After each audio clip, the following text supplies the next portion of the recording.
yuk kena terima kasih dengan pakcik belakang gitu katanya. Kamu harus terima kasih sama bapak-bapak belakang kamu katanya gitu. Habis itu, oh iya sih gitu kan. Yang padahal belakang saya tuh nggak ada siapa-siapa Gus.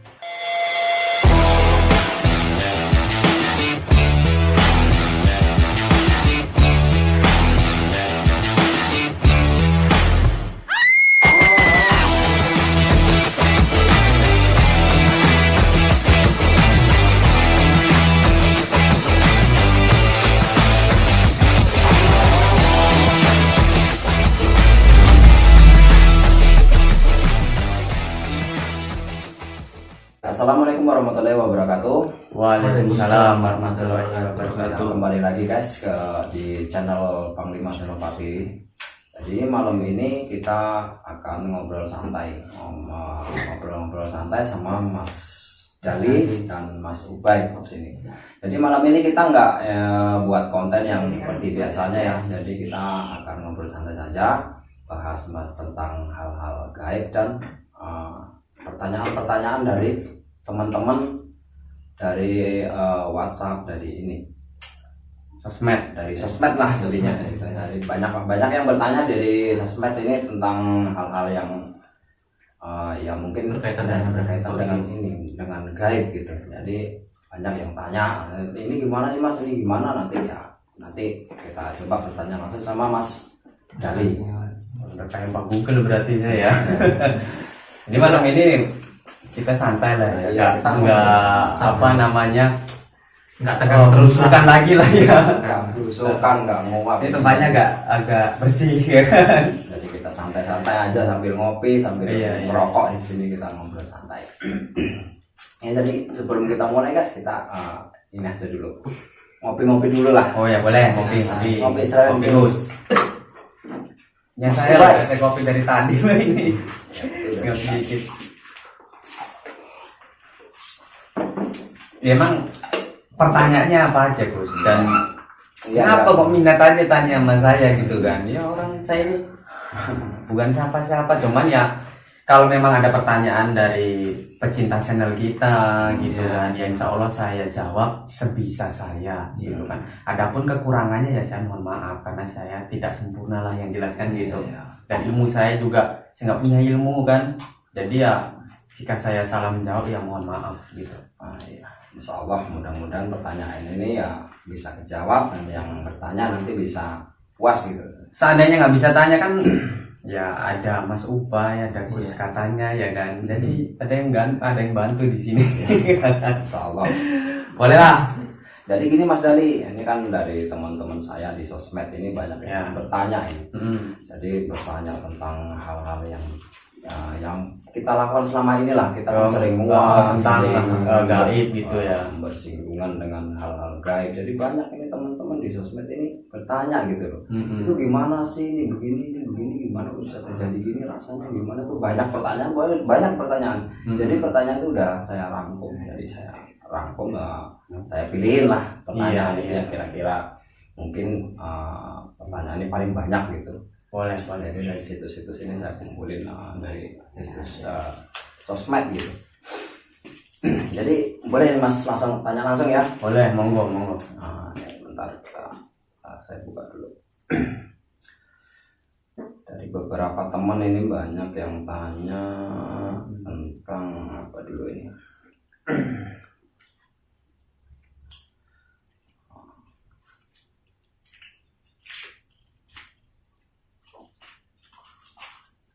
Ini ya. Jadi pertanyaan ini tentang hal-hal gaib ini, salah satunya pertanyaan dari WhatsApp ini, teman saya sendiri ini. Pertanyaan gini Mas Dali. Jadi mengapa sih banyak orang yang kesurupan, terus ngaku-ngakunya tuh kesurupan dari orang yang pernah hidup gitu? Jadi gitu. Jadi mengaku. Contohnya gimana nih? Contohnya seumpama saya kesurupan nih. Jadi kesurupan itu mama dari mbah saya dulu yang sudah meninggal gitu. Aku sebagai mbahnya lah, aku sebagai mbah saya gitu. Jadi ada yang bertanya gitu, dan banyak yang tanya gitu. Jadi mungkin Mas Dali bisa jelasin gitu. Jadi saya akan menjawab pertanyaan mengapa ketika kerasukan atau kesurupan Iya. itu mengaku dari sosok yang pernah hidup gitu ya. Iya. Bahkan begini, nggak cuman dari mbah atau dari sosok teman kita, Iya. bahkan ada yang sampai mengaku yang dulu adalah raja ya, dulu adalah wali atau dan lain sebagainya begitu kan. Itu sebenarnya tipu daya jin gitu. Sebenarnya yaitu bukan manusia itu sendiri, ataupun dia sampai mengaku sebagai mbah kita, itu bukan mbah kita sebenarnya, itu ya cuma khorin gitu yang pernah mengikuti semasa hidup almarhum dulu. Nah, karena khorin ini kan selalu mengikut dari lahir sampai meninggal gitu. Tahu gitu. Dan menipu-nipunya tuh kan biar percaya, biar manusia ini kan terlihat wah gitu kan. Dia sampai mengaku, saya ini adalah sosok si A, si B gitu kan, saya raja Majapahit, raja Pajajaran gitu. Itu sebenarnya tidak akan seperti itu. Itu hanya tipu muslihat saja lah gitu, mengelabui kita gitu. Iya kan, itu udah tugas jin gitu deh. Iya. Yang mengelabui manusia, Iya. mengajak manusia ke hal-hal yang nggak benar lah ini. Terkecuali begini ya, kecuali misal kayak kita ngonten ya, kita mengungkap suatu hal Iya. begitu. Itu kan yang kita tanya sebenarnya kan bukan dulu yang misal kita mengonten pabrik di situ pernah meninggal, yang kita tanya, yang kita panggil itu bukan orang yang dulu pernah meninggal. Iya. Jadi sosok yang ada di sana itu. Sosok yang ada di sana, sehingga kan mereka selama ini kan melihat aktivitas di situ, jadi bisa dimintai keterangan ya begitu. Terus kedua, itu seandainya dia pun mengaku, itu ya kembali lagi itu hanya sebuah khorin begitu. Jadi bukan nyawa atau arwah yang dulu meninggal begitu, karena itu urusannya sudah lain. Yang tertinggal ya khorin gitu. Intinya kalau orang sudah meninggal ya urusannya sama Allah gitu. Nah, bergentayangan mungkin sampai wajahnya, wujudnya sama, ya itulah khorin itu. Gitu. Ya guys, jadi begitu penjelasan Mas Dali tentang kesurupan, semua mengaku-ngaku ini mengaku-ngaku orang yang pernah hidup gitu. Jadi sebenarnya itu hanya tipu muslihat Iya, benar. itu sendiri ya Mas. Makanya kita berhati-hati supaya kita tidak mudah tertipu gitu. Kadang pun yang lebih parah gini Gus, sampai mewujudkan diri, mengaku-ngaku sebagai wujud yang alim syekh gitu kan, sehingga dia itu memanipulasi supaya orang yang ditemuinya itu percaya gitu. Padahal itu belum tentu gitu. Disitulah kita teruji iman kita, sehingga kita ini jangan sampai mengikuti apa kata-katanya. Nanti kan yang ditakutin begini, ketika kita sudah didatengin seperti itu ya, kita percaya nih, ini makhluk ini terus nanti dia di luar percaya terus ketawa, seneng dia, manusia ini percaya. Besok lagi ada keperluan apa lagi, terus didatengin, dibisik-bisikin. Nah, ini nanti secara otomatis mindset dari orang itu kan percaya. Saya dimimpiin sama sosok ini, sosok ulama, dia berkata, berbisik seperti ini. Kemudian kita secara tidak sadar kita terus mengikutinya, sampai akhirnya kita terjerumus, hingga akhirnya kita melemahlah iman kita, sehingga lupa sama Allah Subhanahu Wa Taala. Disitulah kita terus akhirnya mensekutukan Allah, gitu. Karena kita percaya sama bisikan-bisikan itu tadi. Ya, ini jadi ada pertanyaan lagi nih Mas Dari. Pertanyaan singkat ini ya. Ini pertanyaan singkat, apa sih kodam itu? Kodam itu setahu saya, kodam itu pembantu gitu. Jadi kodam itu kadang kan bukan sih seringnya.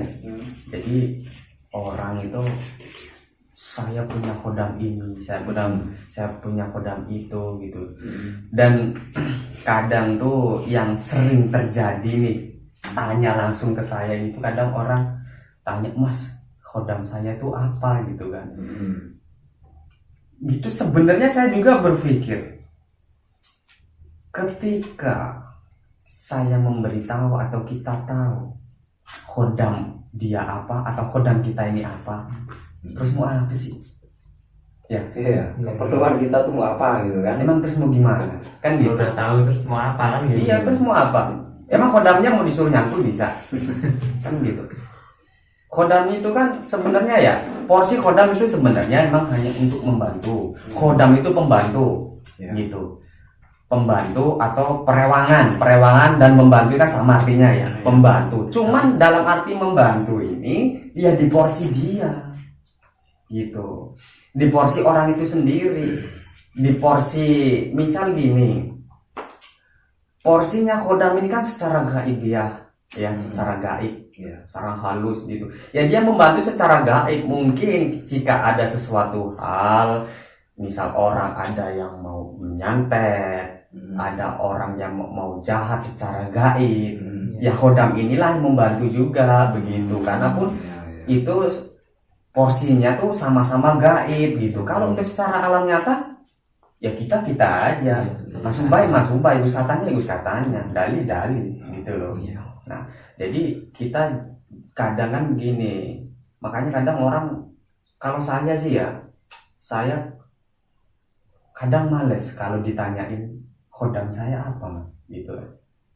Ya terus mau ngapain, karena kebanyakan juga kalau udah dikasih tahu khodamnya apa, terus dalam hatinya tuh langsung ini apa namanya, merasa wah. Iya, Ya. benar. Merasa punya khodam yang kira-kira langsung sombong gitu kan, langsung sombong, dia merasa khodam kamu nih ini loh, ini bisa buat gini gitu kan, umpamanya gitu. Wow, dia langsung bisanya, dia merasa awas aja kalau orang macem-macem saya hajar pakai khodam. Lah bagaimana caranya kayak gitu kan.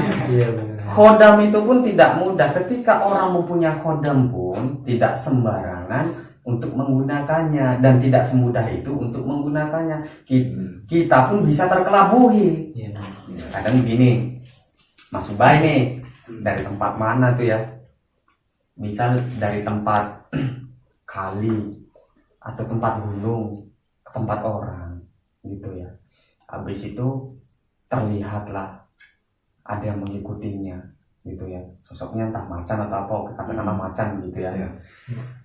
Kebetulan ada orang yang bisa melihat kayak gitu.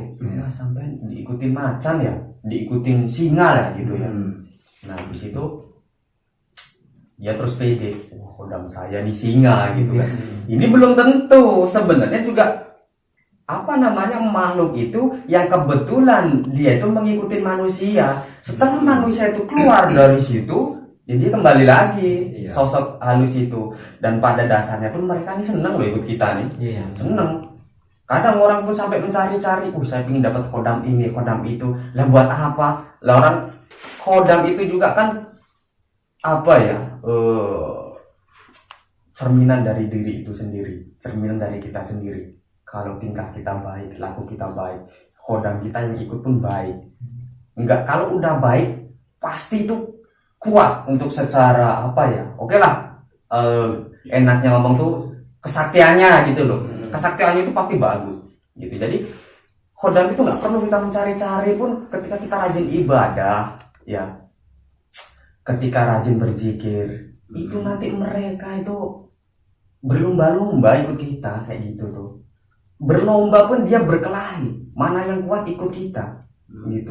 Jadi nggak kita mencari malahan lah, nggak perlu kayak gitu. Kalau memang, apalagi kalau memang sudah jodoh kita ya, memang udah takdirnya kita mempunyai khodam seperti ini, ya sudah, kita nggak perlu mencari-cari. Yang penting itu adalah bagaimana kita menjaga ibadah kita, menjaga sholat kita, menjaga zikir kita, supaya apa? Kalau kita ini sudah mempunyai fondasi yang kuat, khodam ini kan untuk membantu hal-hal gaib. Nanti ketika orang mau mengganggu secara gaib pun, lah kalau kita ini sudah apa namanya, dilindungi sama Allah, lah ini udah nggak ada apa namanya, nggak ada pengganggu lagi, udah kan gitu. Jadi begitu ya Mas Dadi ya. Iya. Mungkin ada tambahan dari Mas Ubay? Cukup, mungkin next pertanyaan Next selanjutnya. pertanyaan ya. Next pertanyaan.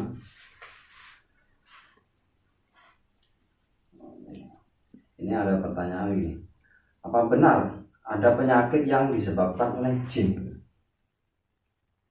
Penyakit Yang disebabkan disebabkan oleh jin, mungkin dari ulah jin gitu. oh, Maksudnya begitu. maksudnya nih gimana ya? Mungkin Saya kurang paham nih, maksudnya jadi jenis penyakit atau rasa sakit. ini jenis penyakit yang dipertanyain ini. Jadi penyakit itu dia kan contohnya begini. Ada orang yang tahu-tahu sakit, nggak tahu kenapa, nggak tiba-tiba sakit gitu. Iya. Mendadak sakit gitu. Dan itu berobat dia tuh nggak ini. Nggak dulu kemana-mana. Dan Artinya dibikin katanya sakit. dia kesambet. Karena kalau penyakit itu kan misal kayak flu, batuk, itu kan itu bukan jin gitu kan. Kalau dibikin sakit, ya bisa seperti itu tadi bisa. Gitu. Jadi penjelasannya gimana itu? Bahwa prosesnya jin itu. Prosesnya jin biasanya begini ya. Kalau jin itu dia kebanyakan tuh sebenarnya yang dirusak oleh jin, yang dibikin sakit oleh jin itu adalah daleman. Kebanyakan daleman, bukan fisik ya. Ya mungkin ada yang fisik, cuman yang kebanyakan itu daleman. Misal nih yang diserang pokoknya organ tubuh bagian dalam. Makanya ketika orang sakit pun ketika orang yang kena guna-guna, kena santet itu sampai muntah darah, badannya nggak apa-apa, cuman batuk terus atau muntah darah gitu kan. Terus apa namanya bahkan apa ya, santet gitulah ya. Santet itu kan juga emang kerjaan jin ya. Mereka pun melukainya gini.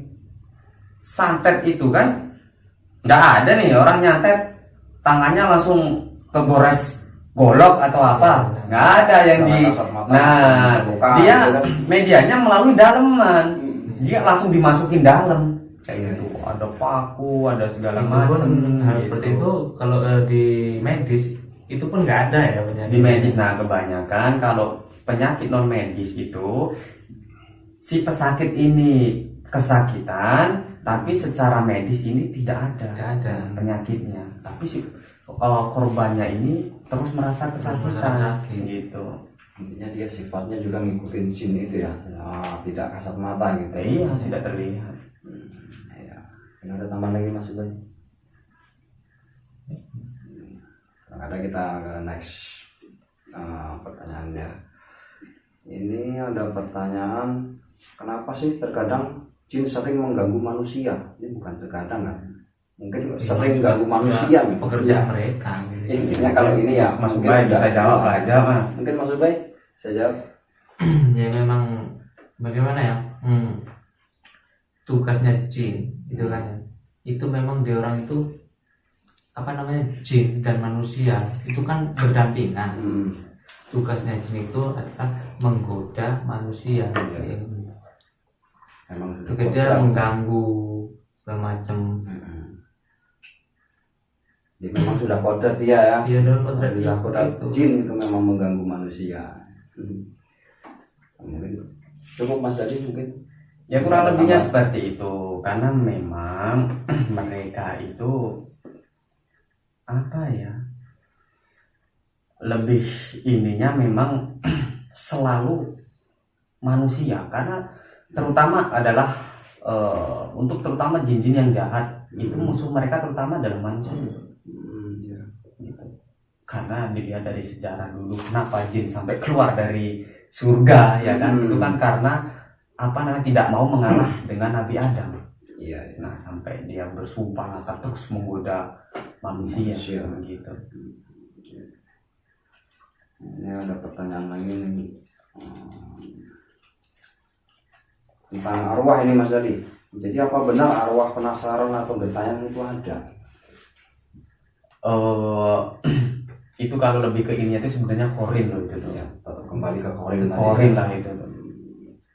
Korin ya. Pertanyaan ini tadi sudah dijawab, mungkin tadi ada jawabannya di pertanyaan-pertanyaan yang awal tadi. Kayaknya mirip sama jawaban-jawaban yang tadi lah. Iya.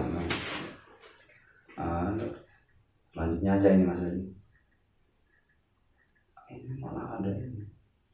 Jadi dia masih ini tetap di arwah itu. Arwah itu. Oke, next. Apa yang harus kita waspadai sih dari arwah penasarannya, katakanlah dari Qorin itu tadi. Mungkin yang kita mungkin Gus katanya bisa jawab lah, langsung jawab aja ke kamera lah. Ya ini kan pertanyaan buat Mas Dali. Semua kan ini pertanyaan ini muncul ini kan tanyanya sih sebenarnya ke Mas Dali, cuman nggak nyampe. Ya gitu, mungkin kan ke lewat kita. Gitu. Kira-kira mungkin Jadi lebih Gus katanya bisa menjawab, ya jawab aja nggak apa-apa. ya kemungkinan bisa. Ya. Cuman kan Dan nggak jangan kemungkinan, jawab aja nggak apa-apa. Iya, ya sebenarnya Qorin itu tadi ya, dia tetap Qorin itu kan jin, dia pendamping, tapi pada hakikatnya dia tetap jin, dia tetap menggoda manusia ke hal-hal yang buruk gitu. Jadi tetap ya kalau yang harus kita waspadai dari Qorin ya, yang terutama ya dari kita dulu, hati Ini kita. sebentar ya, ini yang maksudnya diwaspadai itu dalam hal apanya nih? Nah ini kalau pertanyaan ini Apa kalau ketemu atau nah karena gimana? begini, jadi orang ada bisikan dari Qorin tadi katakanlah ya, dia ngerasuk dalam mimpi atau ngerasukin orang, terus dia tuh minta hal-hal ini itu, saya minta ini sesaji ini, tolong rumah saya dibersihin ini, terus taruh ini kopi hitam, nah gitu yang diwaspadai itu yang itu loh. Maksud dia itu apa yang harus diwaspadai dari arwah ini gitu. Pertama adalah kuatkan iman kita. Pertama. Kedua, kita pakai logika kita. Gitu. Ketika iman kita tebal, iman kita kuat, logika kita akan main. Tapi kalau iman kita ini lemah, logika itu nggak kepake. Apa deh kata jin gue ikutin, kan kayak gitu ya. Nah, kalau imannya ini udah kencang, kalau imannya udah kuat, udah tebal, insya Allah bisikan-bisikan seperti itu yang kira-kiranya tidak masuk akal tidak akan dihiraukan. Ini next pertanyaan Mas Uli. Oke.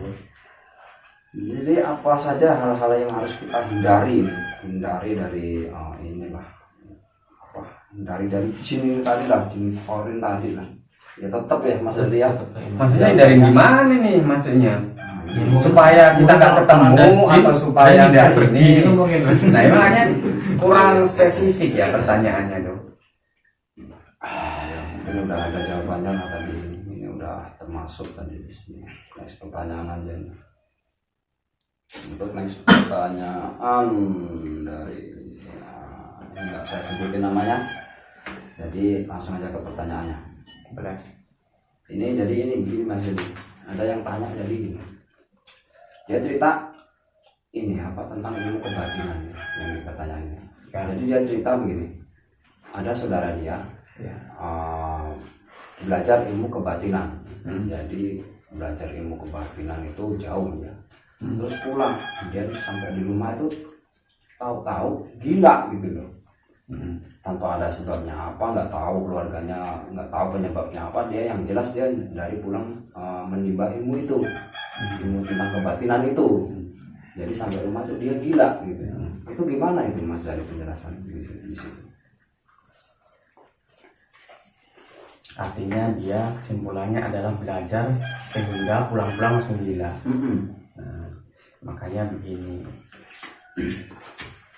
kita ini belajar jangan karena nafsu. Orang kalau udah nafsu pinginnya tuh, saya pingin begini, saya pingin begitu. Ya sebenarnya semua belajar itu ada tata caranya, ada dasarnya. Istilah kata dari nol gitu ya. Nah, seandainya nih kita masuk kelas SD langsung suruh ngapalin rumus misalkan, itu gimana? Puyeng kan malah kita.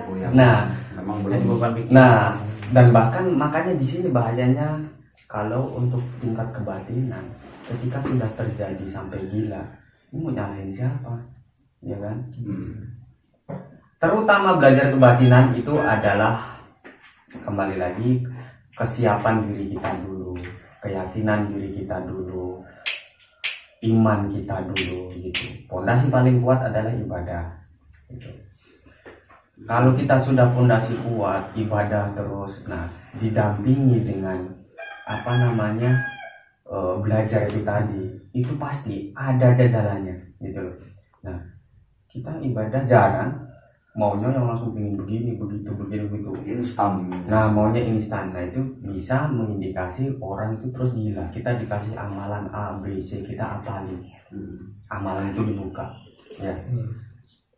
Terus kemudian ada sosok yang datang yang sebenarnya wadah atau tempat untuk kita menampung ilmu itu belum ada. Ini dipaksa masuk. Gelas ini kalau dikasih satu teko, ini pasti tumpah. Logikanya seperti itu.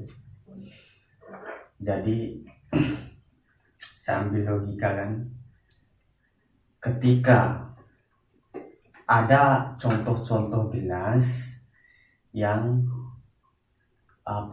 tidak bisa dikasih air, yang padahal gelas ini kosong. Kalau gelas ini terbalik dikasih air nggak masuk. Kalau gelas ini miring dikasih air tumpah. Kalau gelas ini udah ke atas dimintanya kasih satu teko, udah tumpah juga. Caranya apa? Kuatin dulu berdirinya kayak gini. Ini cara contohnya, logikanya loh begitu ya. Kuatin berdiri, baru sedikit pahami sampai penuh, habis itu ganti lagi gelas yang lain, kan begitu. Kalau mintanya langsung satu, ini ketemu satu orang atau ketemu sekali langsung mintanya yang sedemikian rupa, ya beresikonya sama orang itu sendiri gitu. Apalagi yang memberi itu juga langsung beri aja nih. Saya dulu kasih guru saya kayak gini, langsung dikasih. Orang itu kan nggak tahu takaran orang itu sendiri bagaimana. Nah kan gitu. Jadi intinya dia belum ini ya, intinya belum waktunya gitulah. Belum waktunya dan wadah di dirinya itu belum sampai di situ. Iya, karena kalau belajar kebatinan itu kalau kita tidak pakai tata cara yang benar itu pastikan saraf yang kena itu gila pak. Kalau kayak gitu Putus sarafnya. Iya. Iya, jadi begitu. Mungkin ada tambahan Mas Ubay? Cukup ya. Next pertanyaannya. Jadi ini ada pertanyaan lagi, ini pengalaman lagi ini Mas Ali. Jadi tentang jin yang ini sampai menyetubuhi manusia. Jadi ceritanya begini, ada yang menyerupai. Nah, ini ada cerita. Jadi ada keluarga gitu. Jadi istrinya ini sampai disetubuhi sama makhluk jin ini, sampai menyerupai jin ini. Jin ini tadi lah menyetubuhi wanita ini ketika suaminya nggak ada. Jadi penjelasannya gimana nih Mas Dari tentang jin ini sampai bisa menyetubuhi manusia, bahkan dia berarti berwujud kasar itu sampai lama gitu di alam kasar ini. Ya bisa kayak gitu. Jadi di dunia jin juga itu ada kasta-kastanya gitu. Jadi semakin tinggi kastanya itu tingkat keilmuannya pun dia tinggi. Semakin sakti dia berarti. Nah kalau sudah tingkat keilmuannya tinggi, dia bisa memuncul ke dunia manusia atau dimensi nyata gitu kan. Bahkan sampai mensetubuhi manusia itu bisa. Ingat nggak waktu kemarin kita ngonten itu? Ada di situ yang di mana? Yang kita ngonten yang malam suro di iya. apa itu ya? Iya. Bukan itu ntar pokoknya kita belum lama ngonten itu yang menceritakan di situ, bahkan dari bangsa mereka masuk ke dunia manusia belanja. Ingat nggak yang kita ngonten itu? Nah, ke bangsa manusia belanja. Jadi dia yang tadinya wujud halus menjadi wujud kasar. Dia dia masuk ke dunia manusia, wujud manusia, belanja keluarin duit beneran gitu kan. Karena di dunia mereka pun duit ya ada gitu loh, duit gaib kan bahasanya, cuman di sana ya ada gitu kan. Makanya cuman kan yang dimaksud ini tadi adalah jin-jin jahat. Mereka memanfaatkan kesempatan dan apa ya, menggunakan kesempatan itu untuk mencari kepuasan dia sendiri gitu. Bahkan sampai membuahi ya, Iya. sampai jadi anak juga ada ya kayak gitu. Itu Memang emang ada ceritanya itu. Nah kayak gitu, itu kembali lagi jawabannya. Maka kenapa bisa terjadi itu, karena jin itu boleh dikatakan tingkat keilmuannya tinggi ya sudah. Karena tidak mudah masuk ke dunia kita loh. Makanya jin kalau kadang terlihat, atau setan atau hantu terlihat, itu biasanya dia nggak lama gitu. Iya. Paling masuk dalam video, handphone atau kamera itu ya lewat gitu. Lewat saja. Itu pun biasanya kebetulan gitu. Jadi sekarang apa namanya, kalau memang mau nyata-nyata kayak gitu ya pasti mereka nggak ada niatan deh kayak gitu kan. Mungkin kebetulan aja ketangkep gitu. Nah, ya mungkin ada ini tips-tipsnya Mas dari supaya dari mungkin dari istri-istri, dari pasangan, dari kaum wanita itu supaya nggak terjadi hal-hal seperti ini gitu, sampai fatal gitu, sampai jadi anak gitu, atau ditinggal suaminya. Jadi pertama jaga ucapan ya. Kita itu tidak boleh, bukan kita kan laki ya, maksudnya perempuan nih. Untuk kaum perempuan. Ini buat mbak-mbaknya ya. Mbak-mbaknya. Jaga ucapan, apalagi kadang kalau nggak ada apa namanya suami, kadang apa namanya ucapannya yang sembrono, terlebih-lebih waktu datang haid. Nah itu perempuan ini pada saat haid ini banyak makhluk-makhluk kok itu yang mantengin dia. Iya, mendekatin dia itu. Makanya banyak disarankan jangan membuang sembarangan. Syukur-syukur ketika mau mengganti itu jangan langsung dibuang, dicuci dulu, bersih baru dibuang kayak gitu. Kadang kan sudah buang-buang aja, nah itu biasanya resiko sama itu. Nah itu pertama. Kedua, waktu itu halangan itu tadi ya, intinya kembali lagi ke manusianya itu sendiri. nah manusia itu sendiri jaga ucapannya. Mungkin ada tambahan lagi, coba Ya intinya ya kayak hal yang dipertanyakan tadi kan, ketika suami pergi ada sosok yang menyerupai suaminya ya kan, biasanya yang terjadi seperti itu. Jadi ketika suami pergi atau nggak pergi pun usahakan kalau kita mau tidur mau apa-apa itu kita awali dengan bismillah, kita minta pertolongan kepada Allah. Ini kalau tips lagi nih, ini buat Mas Ubay nih, misal untuk jumpa istrinya ya. Iya ya. Usahakan kalau masuk kamar, bukan masuk kamar dan masuk rumah, ya. Selalu biasakan assalamualaikum. Iya. Assalamualaikum warahmatullahi wabarakatuh. Itu kan kita sudah doa. Gitu. Ini kalau jin ini biasanya dulu tok buka pintunya ya kan, buka pintunya, udah masuk aja dia, udah diem, dia nggak banyak omong biasanya, dia nggak banyak omong, langsung aja ngajak gitu kan, ya nggak tahu ngajak main apa gitu kan, main cantur apa deh, Mas Ubay mungkin yang paham kan gitu. Terus lah kasihan lah ya. Jadi begitu penjelasannya guys. Nah ini kembali lagi ke pertanyaan next question. Jadi pertanyaan tentang jin yang menyelakai manusia di jalan gitu. Jadi ini ceritanya ada mungkin pengalaman yang sudah umum ya. Jadi ada orang yang ke tempat ini, ke tempat angker, dia nggak tahu nih tempat ini angker, cuman dia lewat waktu di situ dia mungkin kecelakaan sampai waktu jalan ditabrak mobil atau mungkin lagi naik motor tiba-tiba jatuh gitu kan.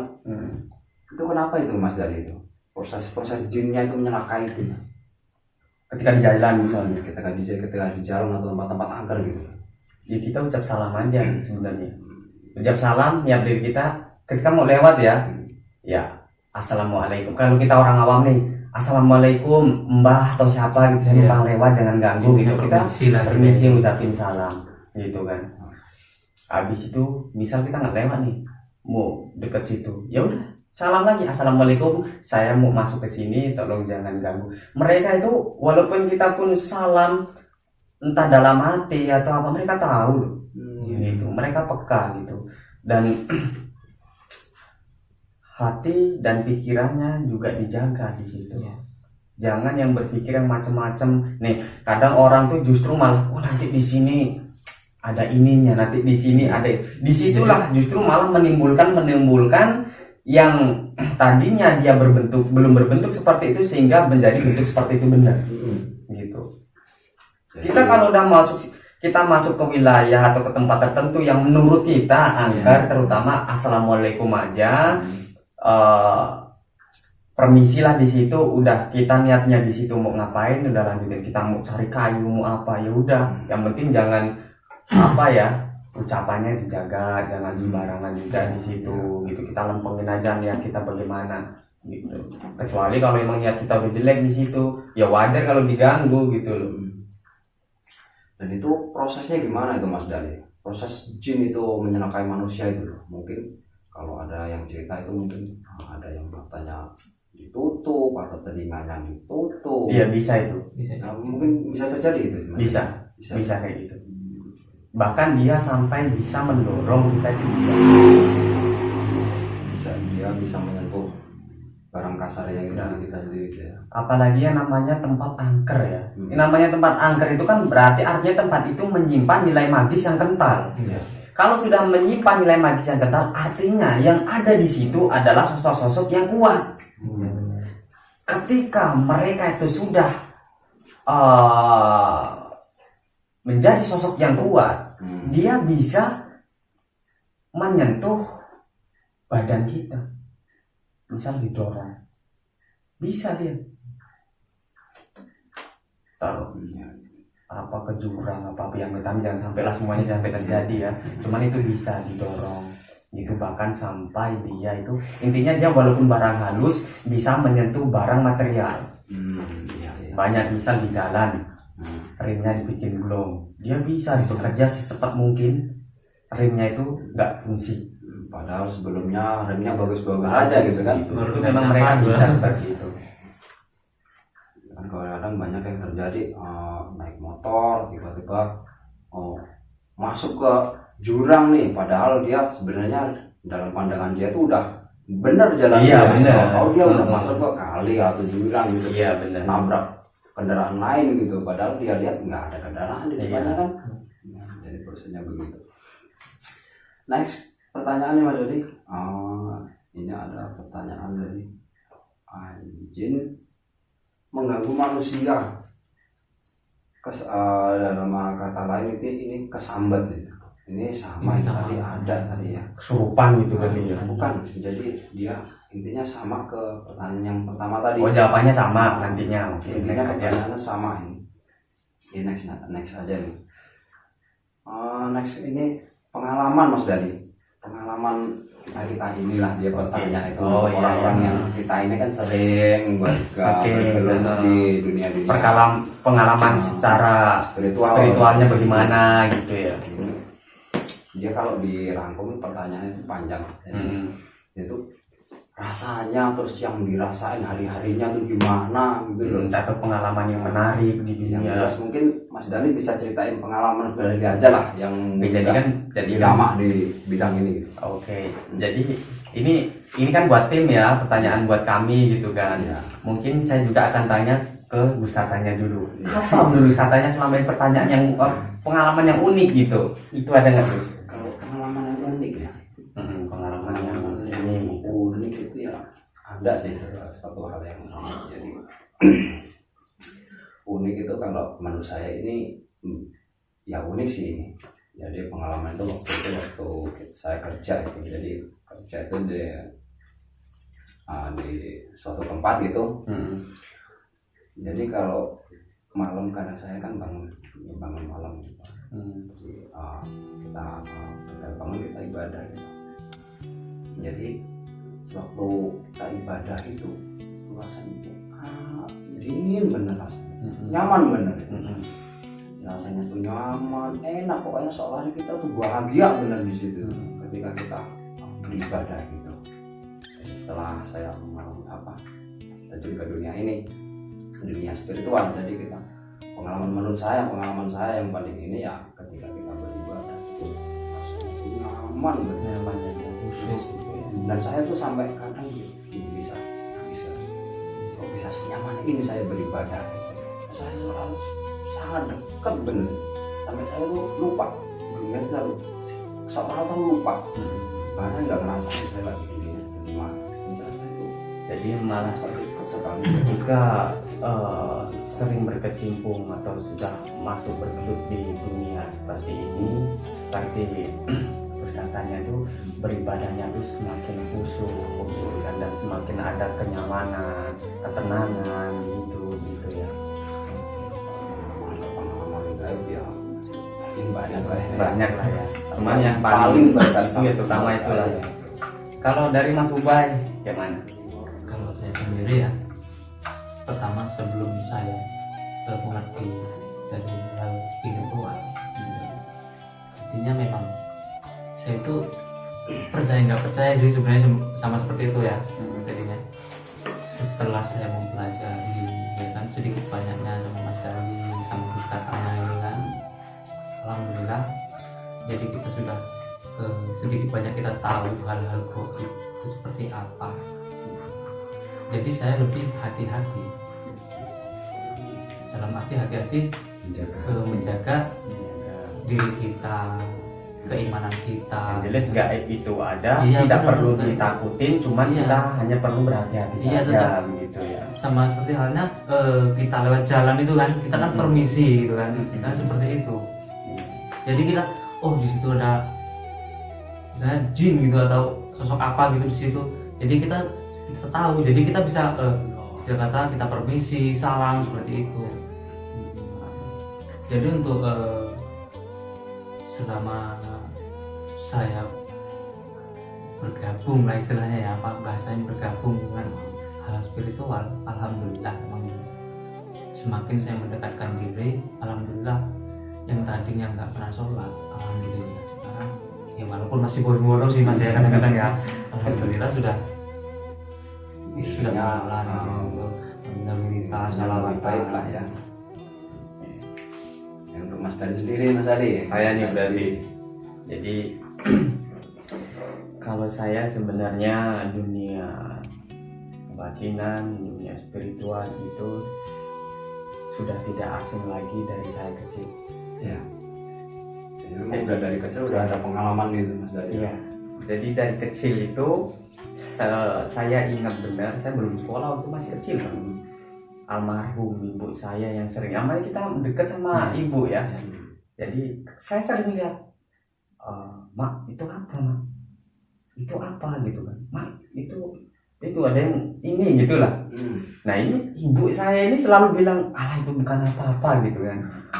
Udah biarin aja, udah itu bukan apa-apa gitu kan. Jadi saya sering melihat hal-hal seperti itu gitu, mengenal dunia seperti itu gitu kan, yang orang lain tidak melihat tapi saya kok bisa melihat gitu. Cuman ibu saya memotivasi saya, udah jangan dihiraukan gitu, biarin aja gitu. Udah biarin aja gitu kan.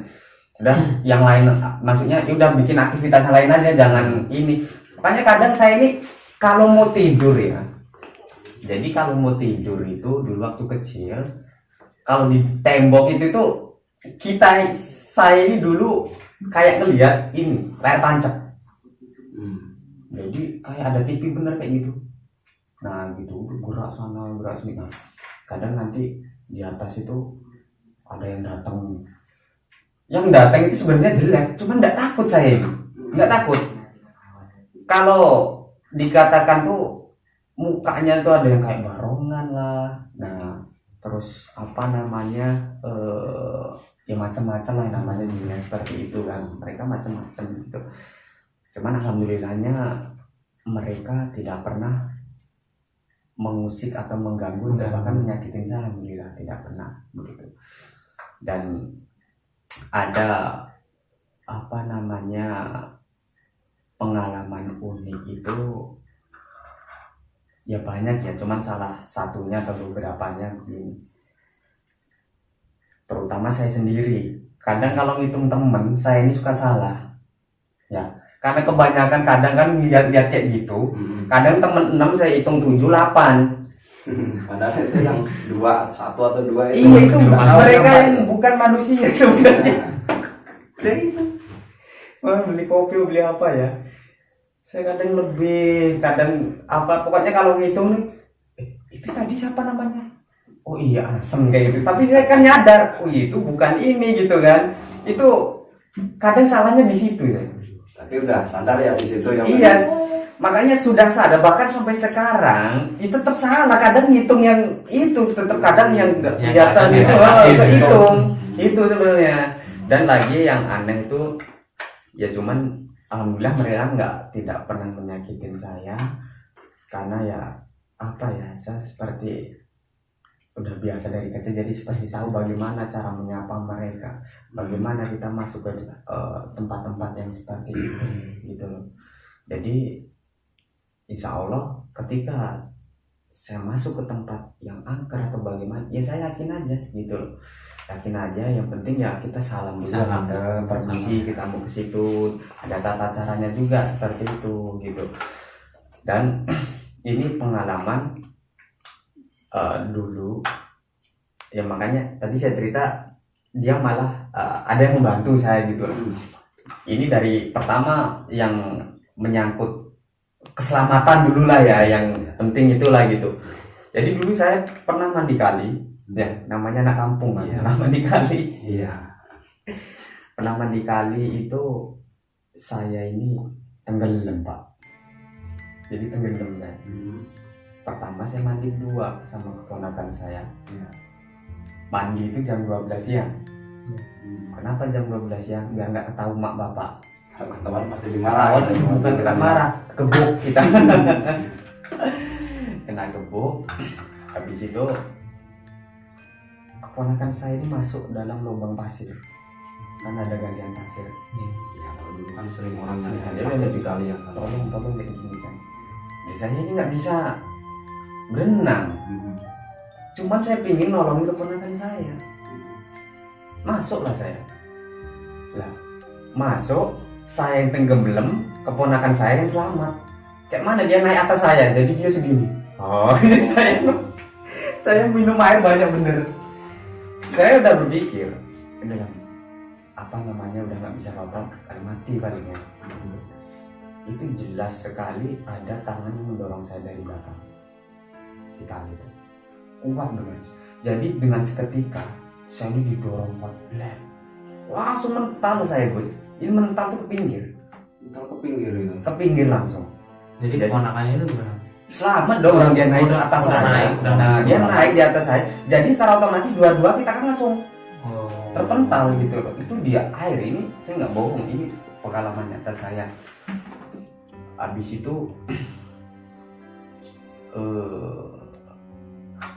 ya kalau untuk di dimensi lain atau masuk dimensi udah biasa lah itu. Ini yang lebih ini lagi ketika saya waktu itu ke apa namanya ke Kuala Lumpur ya. Jadi waktu itu saya ini telat waktu itu 2 hari. Ini telat apa itu? Jatah ininya, paspornya, visanya. Visanya telat 2 hari. Iya. Jadi saya sudah telat. Harusnya saya kan kena saman, kena denda. Kalau di sana saman bahasanya. Ya. Nah, habis itu saya ditahan nih sama tuh counter stopnya itu kan. Jadi dia ngomong Malaysia kan. Habis itu dia ngomong Malaysia, you belum boleh balik. Kenapa sih? Sebab apa namanya udah lampau masa gitu kan. Saya bingung karena begini, 1 bulan. Tahu kita 30 hari ya.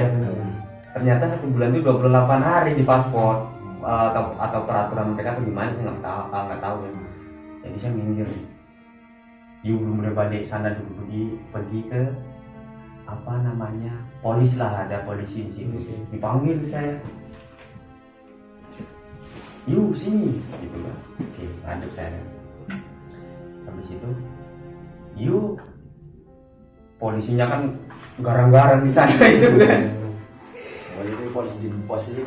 Itu di bandara itu, Bos. Jadi di bandara diambil lah paspor saya.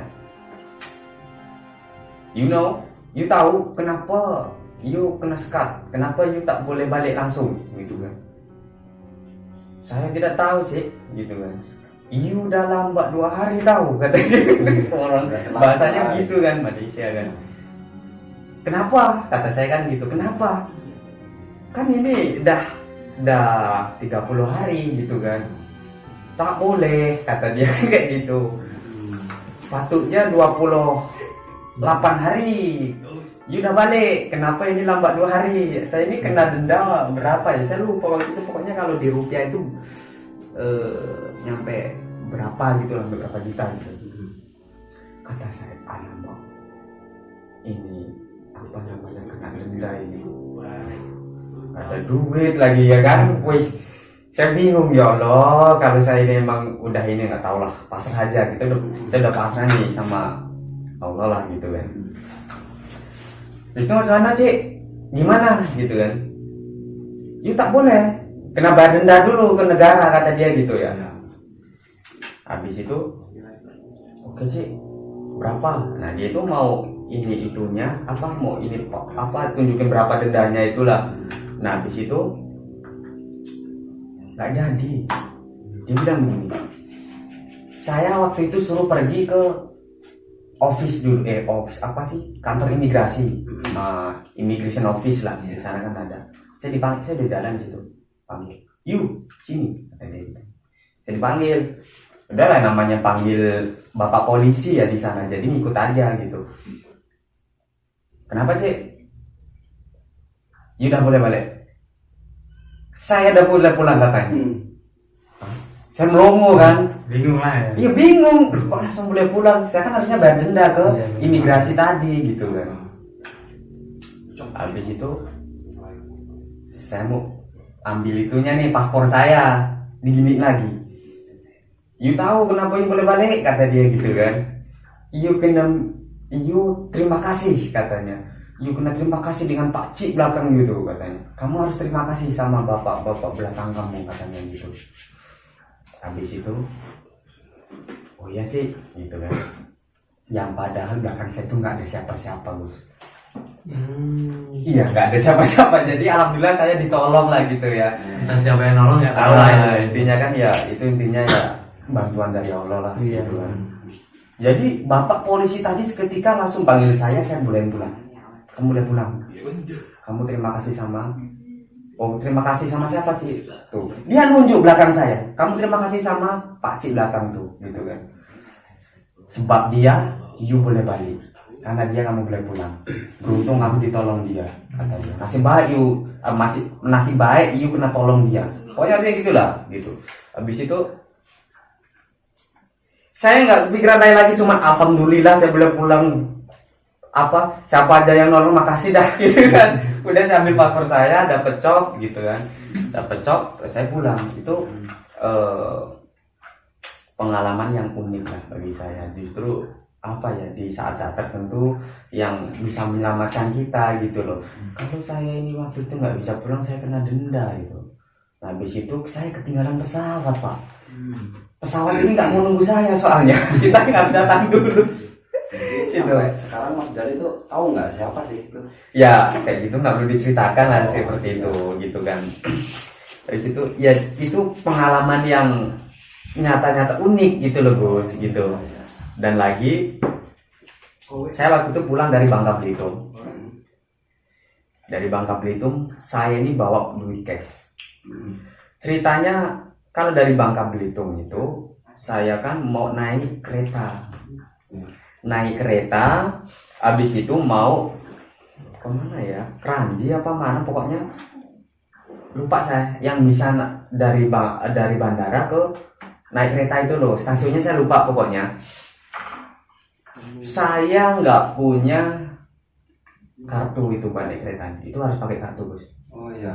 Kalaupun dia bisa harus pakai ATM bayarnya. Saldo saya nol Pak, cuma saya pakai duit cash. Sampai saya kan berani itu ceritanya ada cewek duduk. Saya ini nggak pernah kan minta tolong cewek, agak malu lah kan. Habis itu, waduh itu ada satu cewek situ. Karena saya tanya itu harus pakai itu, karena security-nya situ. Minta tolong aja Mas, sama itu nanti duitnya nanti. Adalah cewek duduk di situ di Bandara Soekarno itu. Jadi kan dari Bangka ke Soekarno. Waktu itu saya mau ke Jakarta, mau ke Bekasi kalau nggak salah, atau Jakarta saya lupa gitu. Habis itu adalah perempuan cewek situ. Saya bilang, Mbak, boleh minta tolong nggak? Kenapa Kak? Tolong bayarin itu sih tiket gitu kan. Saya adanya duit cash saya ganti nih. Oh iya Kak, dia datang kan. Lah punya saya juga habis kata dia gitu. Udah saya tanya lagi sama security di situ. Security-nya bilang coba beli di Alfamart Express, di sana kan ada Alfamartnya. Udah saya berangkat ke sana, deket si Alfamartnya tuh. Saya jalan ke sana, belangkonya habis. Coba belangkonya habis sana. Aduh kayak mana ini Mas, saya ini mau ke ini apa, mau keluar dari sini gitu kan. Habis itu tiba-tiba datang bapak-bapak. Saya ingat bener, dia itu wujudnya tinggi, dia waktu itu apa namanya, dia waktu itu pakainya dia nggak pakai apa namanya itu kepala tuh, nggak, dia cuma pakai taksinya kayak gini Mas. Jangan-jangan saya. Bukan, dia tinggi. Ya, Saya dia tinggi. Habis itu dia pakai ini loh, yang pakai apa, baju yang labasan itu warnanya hijau. Tapi dia jenggotan juga kok. Dia datang itu gini, kenapa bro gitu kan, padahal kan saya sungkan sama dia kan, karena terlihatnya tuh ulama gitu. Ini saya nggak ngada-ngada ya, walaupun ini beneran cerita nyata gitu. Kenapa bro gitu kan, ini Pak apa namanya, mau beli tiket, ininya nggak ada, mau beli belangko nggak ada, apa namanya, mau beli tiket ininya, kartu itunya, kartu keretanya itu belangkonya habis buat cetaknya gitu loh. Oh udah nih pakai ini kata dia gitu. Jadi nyata bener gini sambil dia tuh. Oh nih pakai ini aja. Habis itu serius Pak, saya bayarin ya. Saya bilang kayak gitu, udah nggak usah pakai aja, saya bayarin Pak. Nggak usah, udah pakai santai bro gitu kan. Ada itu duitnya ada Gus buat beli itu. Udah langsung pakai aja gitu kan. Nyantai aja, pokoknya seru bener dia ngomongnya tuh kayak apa ya, kayak gaul lah gitu kan. Udah santai aja sambil gini kan. Nggak tahu, saya nggak nyimak dia belanja apa, cuman dia dikasih kartu itu dan ada saldonya di situ masian cukup. Waktu itu bayar kalau nggak salah 80.000, saldonya itu 100 lebih itu saldonya. Akhirnya saya masuk, bisa lah beli tiket itu kan, belinya elektronik itu belinya. Nah akhirnya saya dapat. Udah saya nggak pikir siapa-siapa lagi, alhamdulillah kata saya, ya Allah ada yang bantu saya gitu kan. Jadi dengan tiba-tiba itu apa namanya, sosok itu datang ya. Habis itu saya mau lewat itu, ini udah nggak ada loh itu, dia udah nggak ada tuh orangnya, udah nggak ada orang itu. Cariin pun nggak kelihatan, nggak ada. Ya. Tapi saya sudah bilang makasih sama dia, cuma santai bro ya gitu, santai itu suruh santai aja. Karena saya kan panik ya, mau ini gimana nggak bisa beli tiket gitu kan. Udah santai ada gue kata dia gitu. Gaul lah gue ya, dari sini kantongnya dari sini diambil nih kata dia gitu. Bener Pak, saya bayar ya Pak, nggak mau dibayar. Saya cuman apa namanya ya kuncinya kita itu kan dimanapun berada kita yang penting baik lah. Kita nggak perlu yang melakukan hal yang tidak baik. Ketika kita baik kepada siapapun, insya Allah bantuan yang baik pun akan datang ke kita, entah apapun itu, ketika kita ketika kita memerlukan gitu.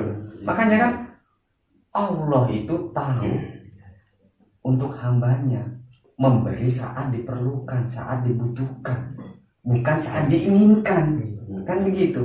Nah disitulah ada hikmahnya juga di situ. Alhamdulillah, istilahnya insya Allah saya berpikir, makanya di situ dimanapun berada, ketika kita baik, apalagi membantu orang, ya insya Allah mudah-mudahan pasti ada balasan gitu.